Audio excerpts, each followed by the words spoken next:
Dojo Tuesday afternoon. My name is Stephen Grip. I'm here with my crew, and today's going to be fun because we're going to get a little philosophical. I like to challenge. Every time I do a dojo, I like to challenge my crew. I like to ask questions, and I have to have us think.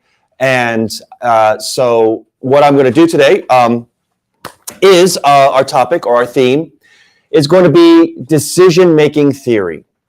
And I want to talk about the concept of decision-making. I have how they look at decision-making in terms of the design of it. And I have how the actual action of decision-making. So what I'll do is I'll throw out some themes, and then we'll just go from there. Okay? So looking at decision-making theory, when one makes a decision, it's broken up into two categories. Okay? It's prejudices versus prospects.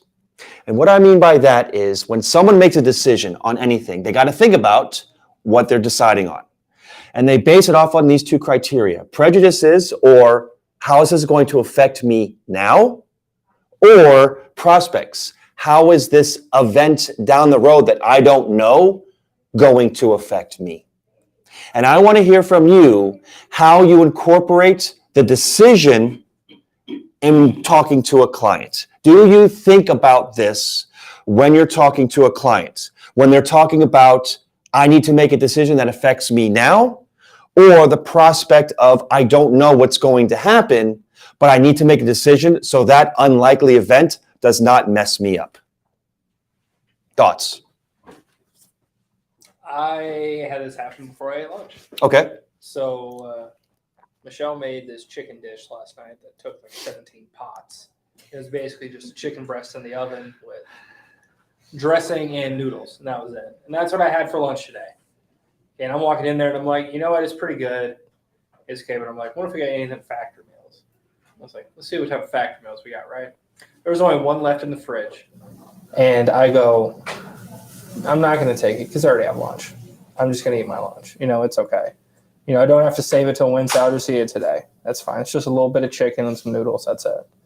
Then I go in 20 minutes later, and Victoria Lewis has already inhaled the factory meal. What?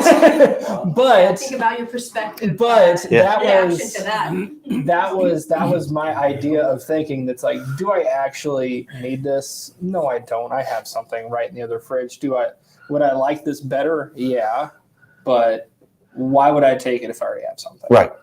So you just leaned on your prejudices. Like, I'm just going to do this right now. I'm going to take care of this right now. I'm going to choose my lunch. I'm going to eat this lunch right now and not worry about anything else. Yeah, instead of picking the lunch that was in there versus the lunch that I brought. Right. Which the better lunch, I go, you know what, somebody else can have it. I don't need it because I already have something. Yeah. Interesting. Any other thoughts on this? My thought is that I didn't inhale it. That was a bit glib, And if but whatever. Word of the day. Yeah. Glib count. Yeah. So what are the options again? Prejudices more like making decisions that affect you right now, or making decisions based on the unlikely event that you don't know might happen, so that doesn't happen. Okay, so Jacob was obviously prejudiced against the fact that I was eating my lunch quickly. Yeah. Because prospectively, I wanted to make sure I could get to the dojo and get to the floor and get to my numerous fans, previous clients that love me and really are just knocking down my door to get to me. And actually, that's how I can kind of parlay into that, which is obviously past Victoria was thinking about her prospective clients because I laid down the work from the past, making sure they're extremely educated, making sure rapport was built in a strong way, making sure they felt that I was a good resource of information for them and the person that they really need to talk to, and have them fall in love with me. They are now contacting me back in droves, is what I hear. And they're reaching back out to me so that I can continue to take care of them for the future. Yeah. It's a fascinating line that I put this out there because when we talk to clients, they are relying on their prejudices. And this is for newer agents too. When you're talking to somebody, they're like, well, this is how my plan affects me now. Using a Medicare Advantage plan, for example. Oh, I'm healthy. I don't need to get any supplements. I don't care about the future. You know, the prospect of me getting cancer or something happening to me is not on my radar. So I'm going to right now choose the Advantage plan or something else or stay with where I'm at because it affects me now. So I call to you, like, what do we do as agents? Do we continue to dig into that prospect of, hey, this could happen to you? Or do we try and lean in on to help them understand, yeah, this is what you have now, but maybe we need to relook at this? I think it comes down to building value. When I sold remodeling in the home, in a past life, generally, you get husband and wife together. They make a decision. We're not going to buy today. Right. We're going to have the guy come in and we're going to get 5 quotes. They've got that in their head and you have to overcome that. And how do you overcome that? You have to build value to the point where they say, you know what, forget those other guys. We're going to go with him. And we get that too. I had one today. I've known this client. Well, she wasn't a client. It was actually, she was an assistant of one of my clients that handled everything for him. I've known her for years. She's T65. And she made it sound like her husband wasn't there, but I heard him in the background.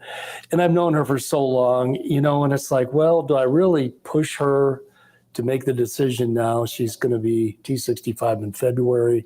We can write it now, But I was like, you know what? She wanted to wait until she gets her Medicare in November and do that. And I'm like, oh, you know what? That's fine. I know she's going to deal with me, and I let it go.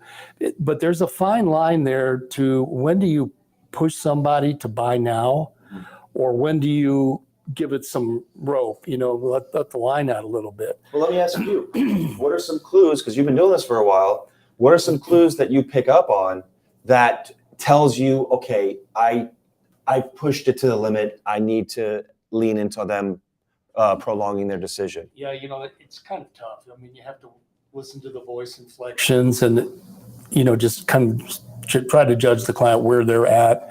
You can tell when they're getting aggravated if you keep pushing on it, because I trial closed it about 3 or 4 times, and she's like, just not ready yet. We have some things to sort out because he's retiring, he's 63. There was a lot of balls in the air on their standpoint.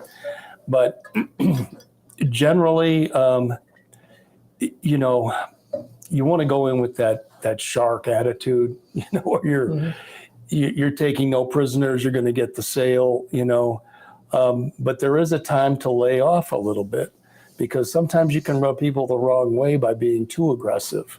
Yeah. And they might say, well, you can stay on them, and you might get the sale, and they might be happy you did it, but they also might be aggravated.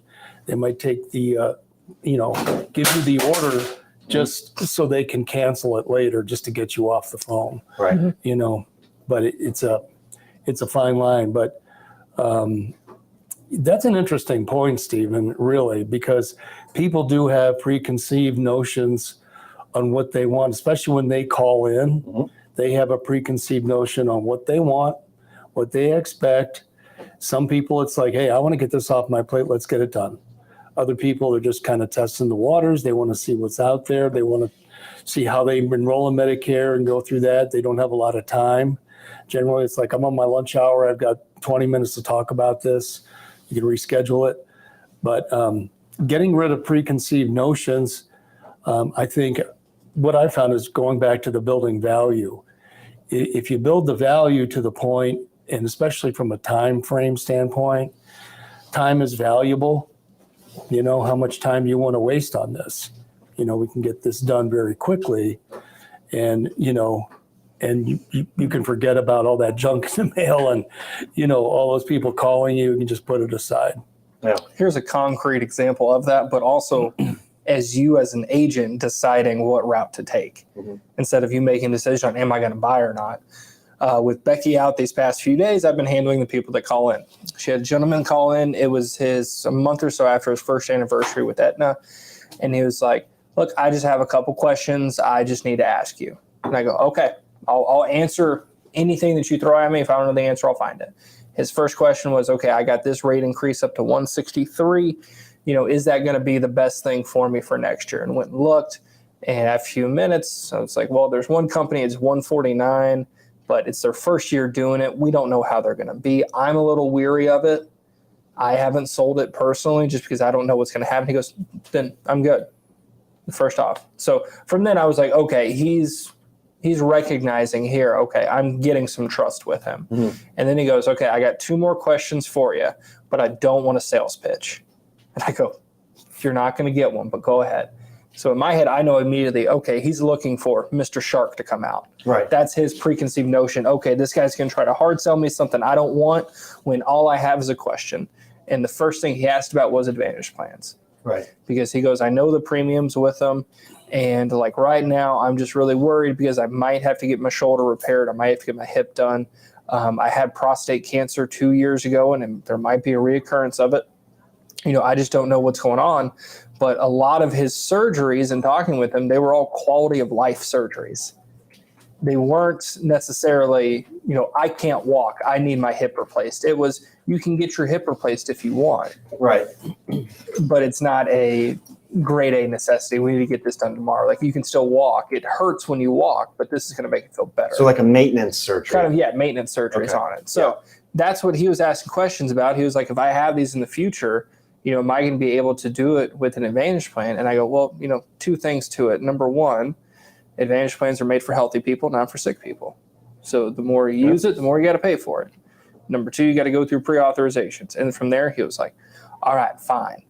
Like, okay, I'm sticking with this. You got me. Now, my last question here, I need some dental work done. And I go, oh, God, I hate dental plans.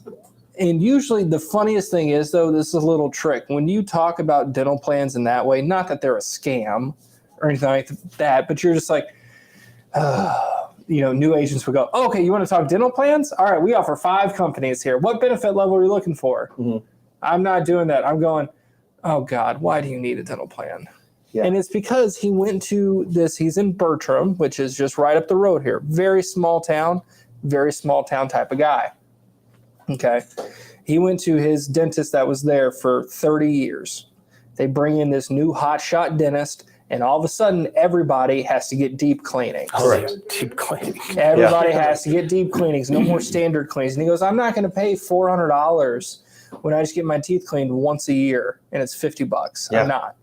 So he was asking questions about that, and I was telling him my experience with the deep cleaning thing and that whole conspiracy theory. Mm-hmm. But then that led to him going to a new dentist, and he knows that they take Aetna, and he has an Aetna sup, and he was asking questions about the Aetna and going through it. And I go, you've done a lot of research yourself. That's really good. A lot of people don't know that. Mm-hmm. But going through some of the numbers too, it was $1,000 worth of coverage for $36 a month. So you include a deductible, you're paying $500 for them to pay $1,000, everything. But I could tell he was really trying to crunch the numbers because of this one dentist that told him he had to go get a deep cleaning, not just a standard cleaning, because he's just been paying out of pocket for everything.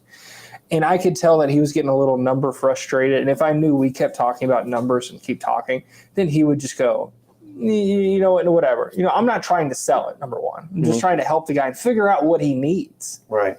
And that led into, he was like, oh, I just don't know what these numbers. I got to take a look. And I was like, you're out in Bertram, right? And he goes, yeah. He goes, oh, I was just there. I went fishing at the Llano there about 2 weeks ago. Went fly fishing with my in-law. And he goes, you go fly fishing?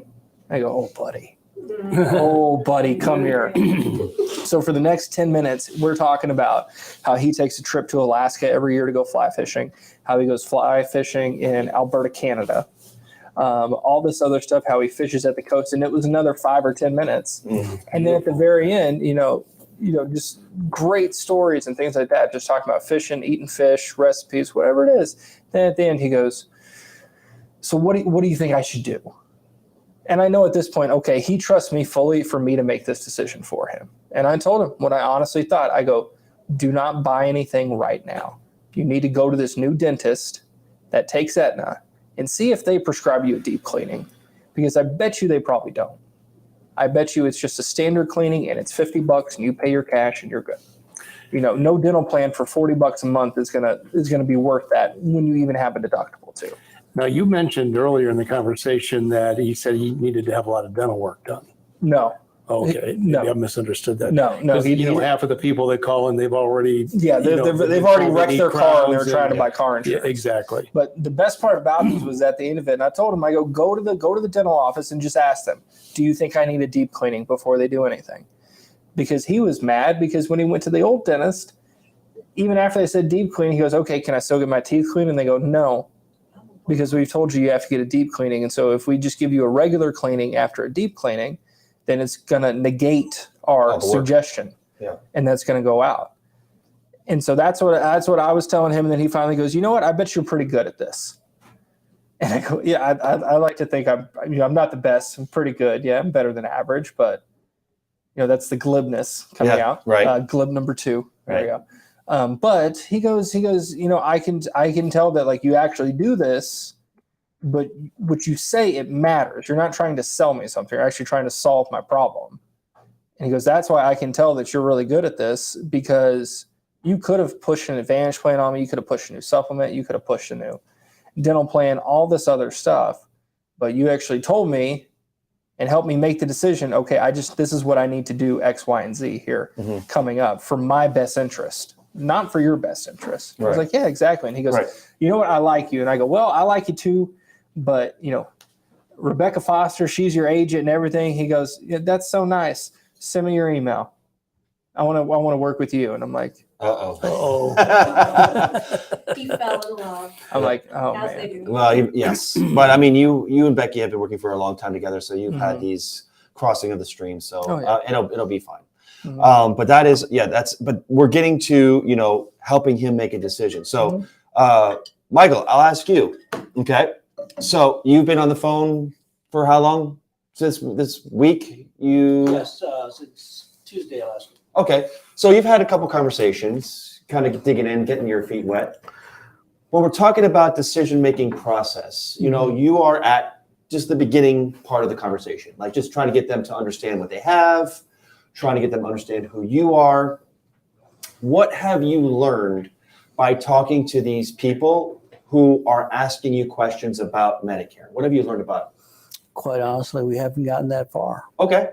Most of it's been calling and, your standard hang-ups or don't call me or, whatever. But the last couple of conversations I had was trying to establish some common ground somewhere more than anything.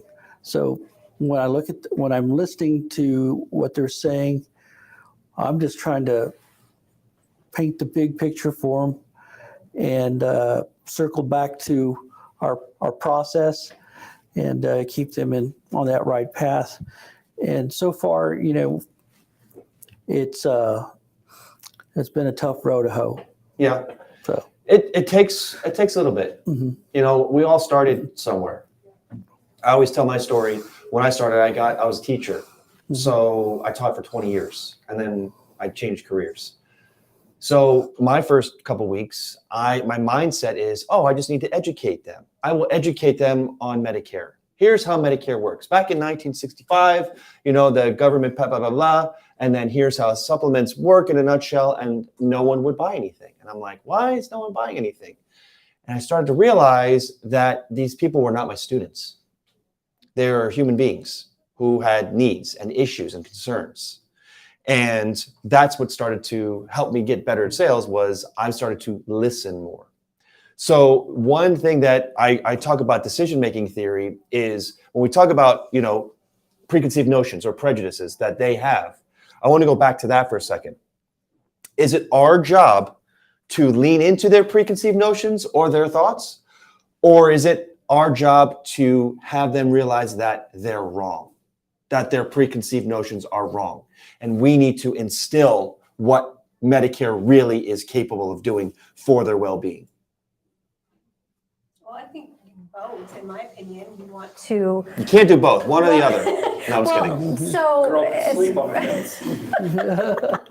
I'm quite comfortable. All right, good. I'm sorry to So, interrupt. as far as making me forget the question, so you can validate their preconceived notions. Okay. I think is where you could validate them. Uh-huh. Oh, you're just calling to sell me something. Right. You don't know me You're right. Right. There's a lot of the selling calls that go on. Those are so frustrating. I'm with you on that. But then I can change their preconceived notion and correct that about myself. Mhm. I'm here. I'm your advocate. And these are conversations we've had today. Look, I'm your advocate. I'm the specialist. I'm the one that I just want to make sure you're okay. Yeah. So, right, validating the preconceived notions, but then also correcting it. Yeah. I think helps. Yeah, that's a good tip. Like when you're talking to somebody and they are immediately telling you, scammer, don't talk to me, you have to separate yourself. You're like, look, the only similarity between me and the 500 people that are calling you a day are that we are on the phone. That's the only similarity. I'm here because I'm a licensed agent working for a reputable company of 30 plus years that have handled hundreds and thousands of clients, and yet not one complaint has been filed against us.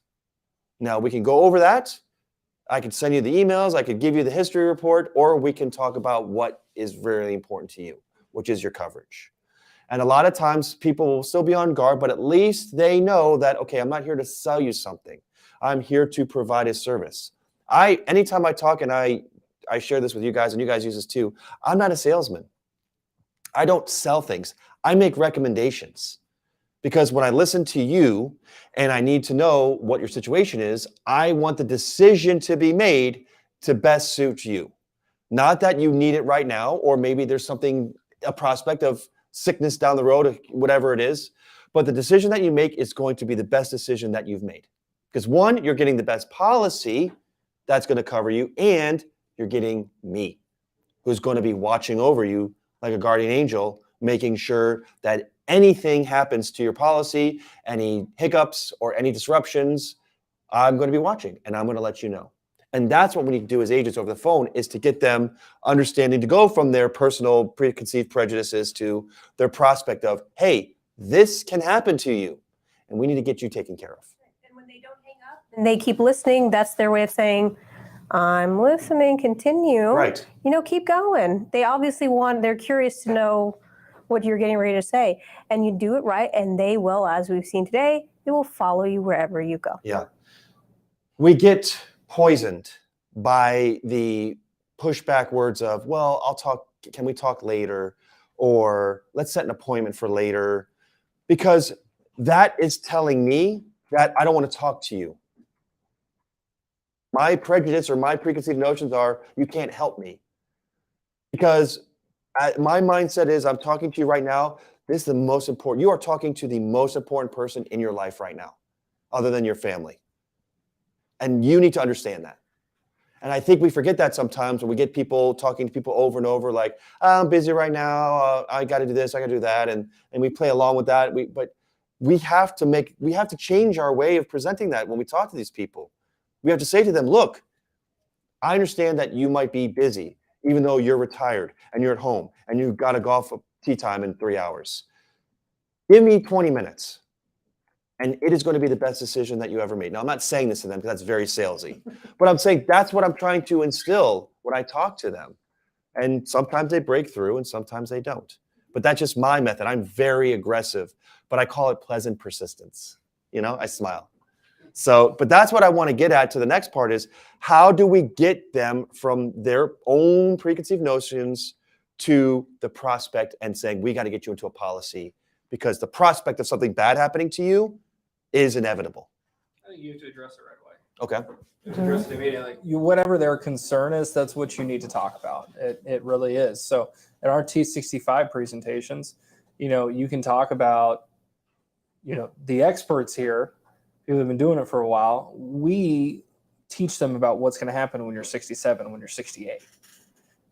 They're more concerned with, I need to sign up for Medicare. I need to get this done so at 65, I can have coverage. And you know what? Great. We're going to get that taken care of. And it comes down to it. I'm open enrollment. Why are you asking me for your health conditions? Because yes, we're addressing your need right now, but I'm addressing your need in 2 or 3 years that you don't even know about just yet. You don't know how the game works when you're 67, 68, and you get an $80 increase. playing chess, not checkers. Exactly. Yes. Now they're playing checkers. You're playing chess. But in order to start playing chess, you got to play checkers first. That's correct. You got to beat them. It's very salesy and terrible. You got to beat them at their own game first, and show them that okay, there's value behind this guy. He knows what he's talking about. He seems to have my best interest in mind. He's not here just to make a sale. But then once you get to that point as well, and you're positioning the product or whatever it is, then when they're bought in, that's when you go, okay. And just so you know, too, you get me, but as well, you get my knowledge 2 or 3 years from now when we get an anniversary call, when your spouse has to turn 65, or when you need help with a drug plan, whatever you need. The future is there, but you don't know about the future because you don't know what's going to happen. You don't know what it's like to go through underwriting. You don't. I can give you a little glimpse of that. So you at least have, when the time comes, you have some recognition of what's going on. But really, you have to address what they address first. Because if your whole thing is you're afraid of being told no by a doctor, but you're preaching price, there's never going to be a sale made there at all. There's never going to be a relationship built. There's never going to be a sale because both of you believe in two different things. So if you're doing sales and you're doing, price, coverage, whatever, you have to address what their concern is. Just like the guy that I was talking about earlier, his number one concern was his Medicare supplement went up. He had all 3 questions lined up. I could have straight cut to dental and say, okay, you already have a sup that's a good premium because I looked when you called in and I know I can sell you a dental plan. No, his main concern was, I want to know about my med sup because I have surgeries that I need. Okay, let's take a look at your med sup and let's move on. His next concern, okay, I got 2 more for you. Okay, go with the first one, Advantage plan.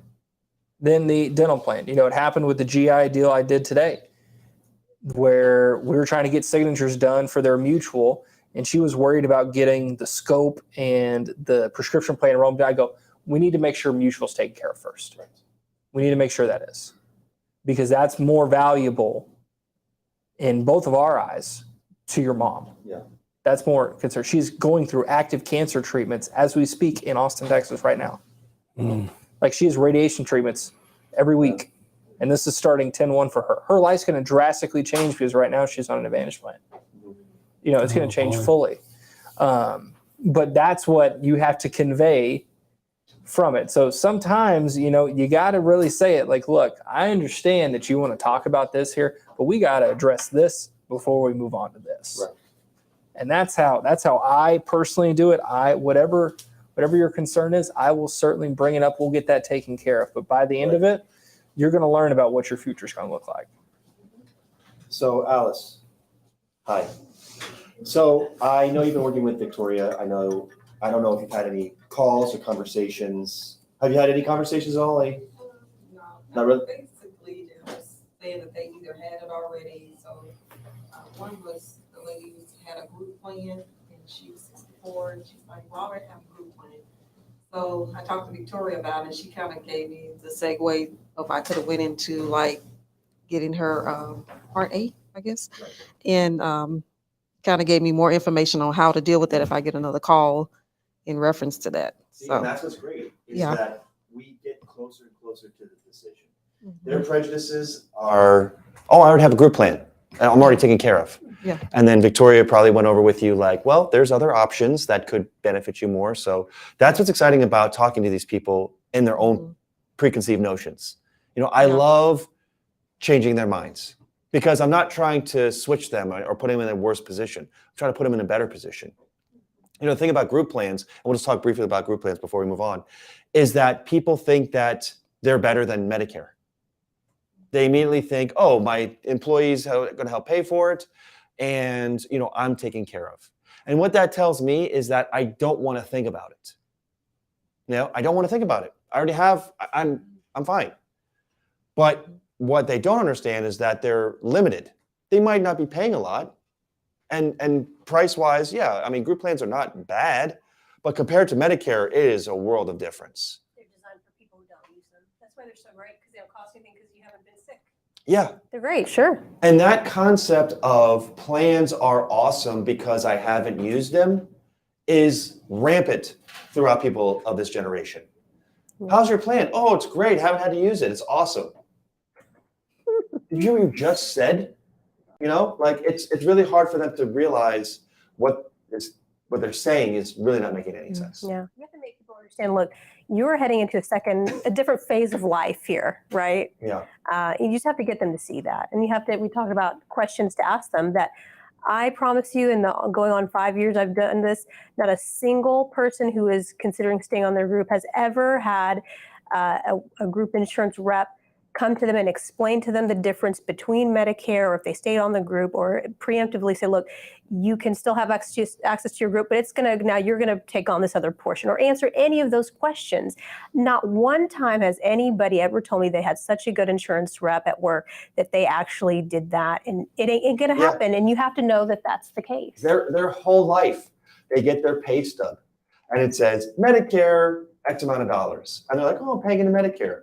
And then when it's time, they're like, I'll stay on my group, or I'll get an Advantage plan. That seems simple. Oh, this Aon, oh, I'm not going to say names, but this HRA rep is telling me that just get an Advantage plan that's going to be offered, or, Teacher Retirement of America is going to say, oh, yeah, we'll give you this. Oh, it's a great Advantage plan. You only pay $100 a month for it. And your doctor is in network, I think, but we'll check later. And, it's like, what? Why are they're not saying anything. Oh, it drives me. It's a bugaboo. And personally, Yes. not ever have I had a life-changing experience, whether I get married or divorced, or married again or divorced again, or whatever it was the case. Yeah. I've never had my group insurance rep reach out to me. Hey, Victoria, you had a life-changing event. Did we need to talk about, do we need to add the spouse? Do we need to now take them off? Do we need? Yeah. You had a kid. Do we need to add them? Not once have they ever reached out to me to explain to me what I should be doing, or anything like that. And Yeah. I promise you, so not only do those insurance reps probably know is very basic about the group insurance policy that they're in charge of organizing and picking, they surely do not know anything about Medicare, so they can't even speak to the differences, so they just let it ride. Yeah. So I'll tell you a quick little anecdote. So this past week, we had the reception at Steiner Ranch Steakhouse. So I put on a suit. I rarely wear suits anymore. So I have a suit that I haven't worn in 5 years. And don't judge me, but when I put on that suit, it was, it was so bad. I couldn't even buckle it. I had to throw a belt over it. And I'm 44 years old, and I'm thinking to myself, I really got to trim this belly, And I'm 20 years away from Medicare. And what drives me crazy is these people are like, my family has rife with cancer. And I'm 45, I'm going right to the colonoscopist, the proctologist, and saying, let's get it going. And I'm not hypochondriac, I rarely go to the doctor, but I know where my weaknesses are. These people are like, I don't understand why they are so nonchalant about their health care. Can anybody help me why they're nonchalant about this?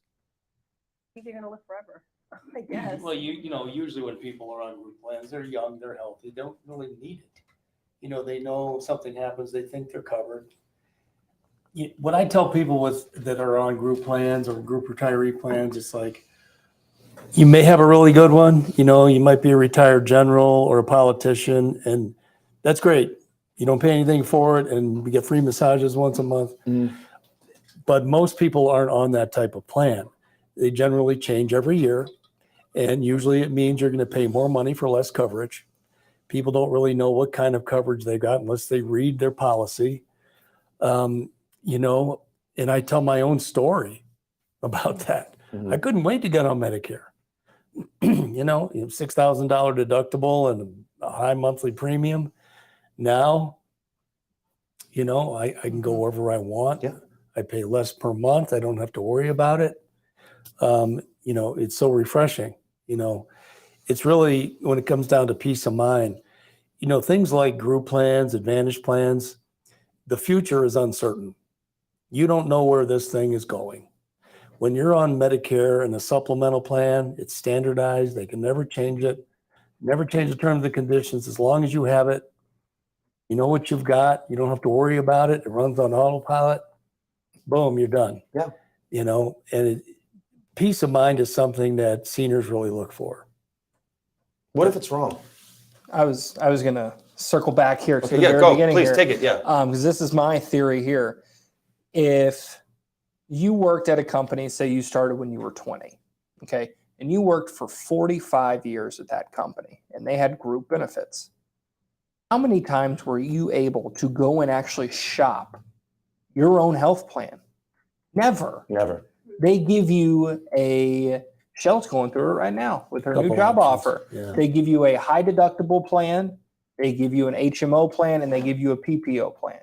And they say, pick between these three. And the only thing that people look at is the premium and the out of pocket. And they do that once every June for 45 years. And then it comes to it, and they've never had to make a decision about their health care. They've never had to research companies. They've never had to see what's out there. And that's kind of one of the issues that you have with group plan nationwide, is that we can't just go and shop for something. Sure, you can go get Affordable Care Act plan, but the issue with that, it's going to be way more than what a group plan would ever cost premium wise. Mhm. And you're going to have worse benefits. You know, it's true, there is power in numbers.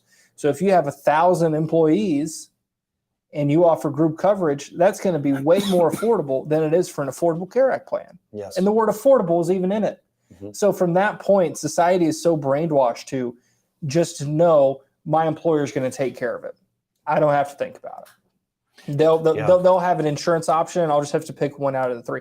I don't get to pick what company. I don't get to know what other companies are out there. You know, as a kid, if you're the child of one of these group coverage and you have Blue Cross, you know, growing up, you know, you're 23, 24, 25, and somebody offers you something that is not Blue Cross in Texas as employer coverage, and that's all your mom or dad ever had, Yeah. you're going to go, what the hell is this company? Right. I've never heard of Emeritus. Mhm. I've never heard of Cigna. I don't know what this is. We just have Blue Cross. I see Blue Cross billboards. That's all I know. Mhm. You know, you don't have an option with group plans. You've never once had to actually go out and buy it your own self. And that's the issue. Yeah. It's really hard to break into that peace of mind bubble where they're like, I'm comfortable with this. Like, I'm comfortable with just having A and B and not being eligible for Medicaid because I know it. You know, it's my peace of mind. I feel safe just having my A and B and not having, and you're like, you know, it's like, you know, you have to acknowledge. I like that. You know, you validate, Right. you know, and you can hear the grumblings in my voice and the, Because I'm right. yeah. No, but you can hear it where, no, I'm talking to them. Like, I understand that you feel comfortable with just A and B, but that's where I struggle as an agent, is that I become impatient. It's like, look, I don't know if I'm coming across as clear, but your prejudices of having just this coverage and knowing you don't have to pay for anything is very, very dangerous. Very dangerous. Yeah, sometimes you have to be the bearer of some very uncomfortable news. And a lot of new agents hate doing that. And You that's, have to do they that. don't like being the bearer of bad news. They don't like saying to them, like, look, you've known this your whole life. And sometimes, you know, you have to take the red pill and hop into the matrix. You know, it's like, this is reality. You have to understand that in this example, A and B is only going to pay for 80% of your medical bills, no matter where you go. That means 20% of any bill and 75% of all bankruptcies. That's 3 out of 4 are medical related. So, you know, you were going to say something. You know what I compare it to? A really Yeah. good analogy. It's like dating in a small town. Okay, and sorry, this is country bumpkin coming out here, but okay. Say I live in a town of 100, right? There's going to be maybe 4 people for me to date / marry my entire life. 4 out of 5. Yeah, there's going to be 4 out of 5, right? Thinking they're interested in you. And you can be comfortable. You know, I'm not Yeah. Victoria, sorry. I don't just Nice. have them clawing at the That is a door. glib statement. So we'll Clip 3. glib 3. Clip 3. But it's like dating in a town of 100. Right. You have such a finite number to work with, but you think eventually I'll settle for somebody. Eventually it's going to work out. Right. Versus you take somewhere like New York where there's 8 million people, you're going to have much better options with 8 million people in a population versus a town of 100. But people get so complacent and so comfortable, and people love to talk about generations and the new kids and things like that. Where did that start from? The people who raised those kids and who raised those kids. So this goes back generations here. But people get so complacent and they go, well, there's 4 other people that I'm attracted to in the same town. Oh, well, I'll get one of the 4. I'll settle. Hopefully we're not related. Hopefully we're not related. Oh, well. But That sounds like The Notebook. it is. It is. No, I'm just kidding. But I have no idea what I've never seen that movie. Wink. Yeah. Great Rachel McAdams flick. But that's really what it is. It's people get complacent with the number and they say, well, I only get 3 options every year and it's the same company. Why would I care to look? And it goes, because you don't know what's out there and you get scared because you actually have to go do it or trust somebody to do it for you. Yes. Yeah. No, it's sad too, because a lot of these people that lean on those decisions base it, and this is going to, we still have time, based on what they see, their friends, their research. They really don't talk to experts. They just base it on, like you just said, their environs. The funny thing about this, and this is the last thing I'll go in the dating story, the people that I grew up with, that I graduated high school with, you had 2 options. You either went to college or you got married to somebody within a 30-mile radius that was within a year or 2 of your age that went to a different high school. That was it. Because the funniest thing is, it was such a small number, the number of us that went to college and graduated college, none of us are married to anybody who lived in the same zip code. Yeah. When we're coming up on our 30s. Everybody who didn't go, that stayed around town, all married people that we've known since growing up. That goes back to the analogy. Sorry, but that's exactly what's going on. Is there? Well, I'm comfortable with it, so yeah, I'll settle. I'm settled for this. Yeah, and that's what we got to do. Is we got to say, well, have you looked? Are they happy? Yeah, and we don't ask these questions in the initial 30 seconds or even 5 minutes. That's what we're afraid of, being the bearer of bad news. Oh, you're happy with what you got? Okay, thanks for talking to you. Like, you are failing. And you're doing them a disservice. You are. We've got the good news. We've got a lot of good news to tell them. Right. Because anybody that's had to use their group plan and had to get referrals and go through networks and pre-authorizations and then have to fight with the insurance company to get everybody paid, those are the ones that understand what can happen. It's the person or the people that have never really used their group plan and they don't know anything about it. And that's our job to educate them. It's not hard to do, to break frame with that. It's really not. And it's terrible too. You talk about people switching jobs as well, like what Shell's going through. She's had a doctor that she's had for 9 years that she does not want to get rid of, because right now that type of doctor, in order to find a welcome appointment, it takes 9, 10, almost 11, 12 months in order to have somebody open up. So from her in this situation, she's like, if I move to another career, I have to make sure that this doctor takes my insurance. Because if not, I can't go 11, 12 months without doing it. Like, even for something like a women's wellness visit. Like, she's trying to knock that out before she transitions over, because she doesn't know how that new plan's going to be. Now, it's always fun being the Medicare guy in the house. Right. And every June, I have to be the one to look at the benefits and look at the premiums and decide for her and for my family too. But it's, people don't think about stuff like that. That's the game that they're making you play, where you just get so complacent with it and you say, yeah, it's fine. I'm not going to worry about it. I got other stuff to do. Yeah. Yeah. Well, the last thing I want to wrap up on, and talking about decision-making theory, went wonderful. So I'm glad where we went in different directions and derivations. We talked about the design, making decisions based on how it affects me now versus how the prospect of something happening will change if I make this decision. So now we look at the action. How do people, when they make the decision, what are they basing it off of? And we're going to talk about empirical versus intuitive decision-making. We all do this. Empirical decision-making is based on my experience and my knowledge of something, I'm going to make a decision. Research, personal experience. I think about it. I say, okay, I'm going to make a decision based off this. Versus intuitive decision making, which is impulsive and saying, I feel it. It's intuitive. I don't care what the research is. I don't care what I just feel. I feel in my gut. I feel it in my plums, right? I feel it and I want to make this decision.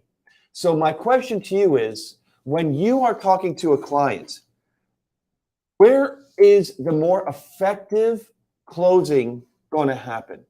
Based on their empirical knowledge or based on their intuition? I would say intuition. Why is that?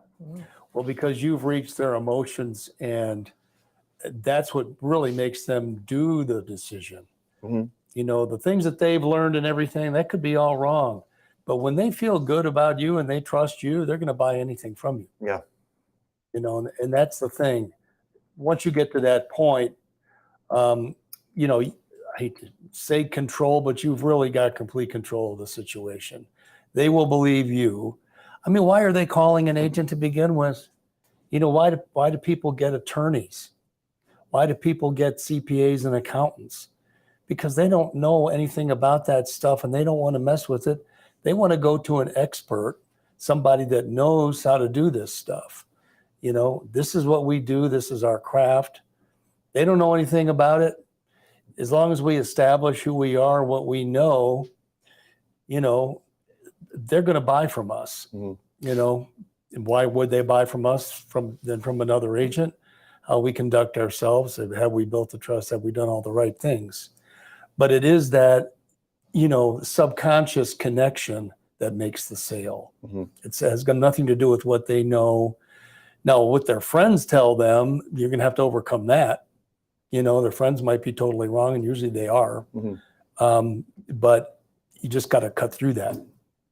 Yeah, that's a major component of talking to people like that is that we want to lean into their intuition. And we have to tell them that Medicare is different than group plans, not just by structure, but by individualization. Like what you're saying, sir, and just doing this role play, it's like what you're saying, sir, is that you're going to base your health decisions on the advice of your friend who has completely different health concerns than you. I don't know what your friend's health concerns are, but I know what your health concerns are, and I know exactly what you need. And you can use selector questions to figure all that out. Right. You know, you just turn it around, turn it into a question. Right. That way you're not accusive. Yeah. You know, but that's the key right there. Yeah. You know, if you can get to their heart, yeah, you want them to feel, you know, I like this guy, I trust him, or she. Mm-hmm. That took a while, Brad. There's a long pause after that. That's a long pause, right? That was a long pause. We know what's going on. Apologies for the men in this room. We've been ragging on you, Vic, and we appreciate you being. She had her day like a month ago. Oh, nice, nice. But let's not play devil's advocate so much. But I mean, I 100% agree with you. Like, we can provide all the facts and figures and their knowledge and experience, but when it comes down to it, it's what they feel. You know, like I feel this guy or woman is going to be like, I trust this person, and I'm going to go with this person because I feel like moving forward, the prospect of something happening to me, this person is going to keep out for me. What do you think? Yeah, it's the same thing. I mean, I go back to example I have a lady in New Jersey that I had to pull years worth of data and send to her, and it really wasn't the data what she wanted. You know, she wanted to see it. She's very analytical, but she wanted to make sure that somebody would go through it for her. I remember that. That was a test. It was sure that the data helps, and now I've got 3 or 4 referrals off it. But the data was just a test. It was really, okay, can I make sure that if I have any question that he can find me an answer or not? Mm-hmm. That's the type of person I want to work with. And those are the type of people that when they give you those big tests like that are mean at the beginning of the intro of the call, or if they make you jump through hoops, if you can do everything they want, they are referring every person they know to you because they know that you can produce for them. Yeah. I don't think it's a slippery slope, but, you know, I'm going back to a client that I had that, you know, I battled this, their empirical versus their intuition. you know, and she asked me every question after question. I answered it very thoroughly. And at the very end, I was on the phone with her for 2 hours. She's like, all right, I'm going to think about this with my husband. And it's like, I just felt like a failure, you know, because it's like, I know what you guys know, and you know, like, I did not sell myself enough. And I'm like, okay, I had to back off, and I'd say, all right, you know, you just need to discuss this with your husband. And I let her go. And I hate not one call closing, but she calls me back the next day and it's like, okay, we talked about it. You are the right person. So in that instance, like, they wanted to use their knowledge and experience and what they learned from me. But I'm going back to thinking, like, did they come back to me because they trusted what I told them? They didn't base their decision off the knowledge that I gave them. They based it off of me giving the knowledge that I gave them. I think about that lady all the time because she was so thorough. She lived in Maryland, and she's like talking about these advantage plans. And I had to go over all these advantage plans with her and try and like intimate, like, you don't want an advantage plan, especially in that state. You are turning 65. You see the $0 premium. You want a supplement because now you can go wherever you want, whenever you want. But I couldn't sell her because she was very guarded. But it took me 2 hours, and I was like, all right, I did what I could. That was a great call. But she's using empirical knowledge. She has to do more research. She has to be convinced. But Brad Bates and what Josh said is like, Jacob, sorry. What Jacob said is that, I'm messing up names today. He's being really bad with J I'm names. being names. That's bad. Get that right, John. Anyways, I just realized, like, man, Lemon it comes down to their intuition. It comes down to, I feel that I could give my business to this person because I feel that this is the best decision. I think you're right. Exactly. Nobody buys from anyone they hate. And John over here, being in the car biz, Michael. Mike, Yeah. being in the car biz, you know that more than anybody. You can buy a Honda Civic. There's 1,000 places in Austin to buy a Honda Civic from. Absolutely. Who do they buy from? Someone they like. Absolutely. Yeah. All right, we got a couple more minutes. So let's wrap up on this. So talking about decision making, and I'll link to the new agents. Okay, I'll link to you guys. I'll ask you guys. When you start getting into conversations, you start getting more comfortable. Okay, I'll start with you, Mike. When you start getting into conversations, what are you going to be listening for when these people are going to be talking to you?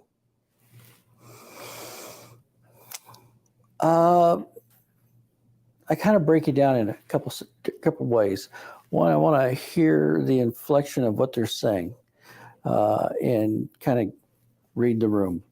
You know, if it's coming off hostile, we need to come at it a softer approach, more of a, not a salesperson, but a consultant. I care, show some empathy, show that you're prepared to be on the phone and answer all the questions if they allow you that. And one of the key things that I say is, may I ask you a few questions with your permission? Mm-hmm. And most people go, yeah, or no, or they hang up. Because if you're asking, they're already listening. So usually if you got somebody that's going to hang up on you, they're going to hang up on you. So there's nothing to it. But if you can see that little break of light in there, that's what I'm listening for. That's my game plan, to try and paint the picture as quick as I can and make it make sense. Because if we do our job, they can move to a logical decision, you know, as long as they have the information. That, to me, I want to keep it as simple as possible before we muddy up the water, and know not to muddy up the water. Yeah. And go, okay, let me do this. I'm going to bring an expert on. Help. Right. Yeah, so that's what I'm doing. Well, that's the first step. Yeah. I mean, that's the essence of it, is that you have somebody on the phone and they're confused or they're angry, and you're like, let's chill for a second and let's figure out what's going on, because I'm not the other 5 people that are calling. You'll never get to tell unless you can neutralize it or get them to see that You Yeah. gotta want to talk disarm to. it and talk them off of that ledge. Yeah. Because at that point in the call, they're not making any decisions. No. You know, they're not at all. They're not in the decision-making mind frame at all. they're on the defense. You know, they're tired or they're in the middle of something. Yeah, yeah. And we got to get past that. Yeah. What do you think? What are you going to listen for? I'm listening for what the needs are. Like specifically, I feel like just using myself as an example, if someone's calling me trying to make a sale or about something that's already I'm thinking about, I think for me, I would be like trying to figure out, okay, is this something specific that they need in terms of long term? You know, they could be thinking about, okay, if something happens 3 years down the road, 2 years, or if they're going through something right now and how I can address those needs at that moment. So I'm really, attentive to what the client is looking for specifically, and also in trying to build a relationship with them as well. Yeah, and rapport. because that's all we have is our voice. Yeah, it's tough. Yeah, I'd say, the first thing that comes out of your mouth, you have to be upbeat and happy. You have to kind of entertain them, to get their attention. Because they're thinking, do I want to stay on the phone with this person? If you can lighten them up a little bit, you're happy, you're smiling. Hey, we talk to insurance people, on the phone. We get there's certain people, I could talk to them all day. There's other ones that's like, I want to hang up on this person because they're just like, they're slow, they're boring, and they're not getting me what I want, But it's so important that just the first few words, you have to have that happy, engaging thing, to where they'll, hey, I want to talk to this person. They sound like they'd be a little fun, throw some jokes in there, get them laughing. That's the icebreaker. You've got to break that ice right off the bat. And we were talking about calling carriers and stuff like that too. This is the pro move here for it, is you always want to leave a great impression with whoever you talk to at a carrier. Underwriters, whatever it is. So I can't tell you how many times I'll call certain companies and I'll ask underwriting questions and they'll be like, hey, this is Linda. And I'm like, whoo, I already like you. Linda, you're going to help me get something approved, aren't you? She's like, well, I don't know yet. But they eat it up because you think about it from their point of view too. When these agents are calling in, they're like, yeah, I got a health question here. Can you help me underwrite this? Or is this medication declinable? But instead, they're like, hi, this is Linda. And I'm like, I love you already. You know how much pull they have Yeah. You when it do. comes to an underwriting decision. Oh, You they do. have meetings just like we do, and they get together, and it's just like, oh, another deal, so and so. Everything gets declined. They talk about agents. They know who we are. Especially too, if you're calling back multiple times and things like that. Like you call Cigna now. Bev knows who each of us is, and they work just down the street. So there'll be days when it's raining and I have to call them for something underwriting and be like, hey, has the rain hit y'all yet? And they go, oh yeah, it just started about 5 minutes ago. And I said, okay, so we got about 5 minutes ourselves before we get there. Right. Like there's relationships within it.